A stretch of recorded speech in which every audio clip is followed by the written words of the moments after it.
শুরুতেই ধাক্কা, মুখ্যমন্ত্রী কে? জোটে জট মহারাষ্ট্রে, বিরোধী জোটে মতানৈক্য খোঁচা বিজেপির। লোকসভা ভোট মিটতেই শুরু 4 রাজ্যের বিধানসভা নির্বাচনের প্রস্তুতি। কিন্তু সেই প্রস্তুতি পর্বের শুরুতেই খানিক হোঁচট খেতে হলো মহারাষ্ট্রের বিরোধী জোট মহাবিকাশ আঘাড়িকে। বিধানসভা নির্বাচনে জোটের মুখ্যমন্ত্রীর মুখ কে হবেন সেই নিয়ে মতানৈক্য শুরু হয়েছে এনসিপির শরদ পাওয়ার এবং শিবসেনার উদ্ধব শিবিরের মধ্যে, যা শেষ পর্যন্ত না মিটলে বিধানসভা নির্বাচনের সমস্যায় পড়তে হবে মহাজোটকে।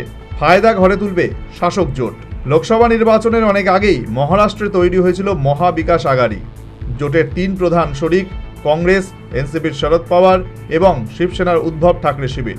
সঞ্জয় রাউতরা চাইছেন বিধানসভায় জোটের মুখ হোক দলের নেতা উদ্ধব ঠাকরে। অন্যদিকে এনসিপির শরদ পাওয়ার কাউকেই মুখ করার পক্ষে নন।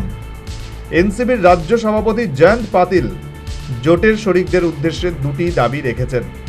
1, কোনো দল নিজেদের মতো আগে থেকে কত আসনে লড়াই করবে সেটা ঘোষণা করবে না। 2, কাউকেই মুখ্যমন্ত্রী পদপ্রার্থী ঘোষণা করা হবে না।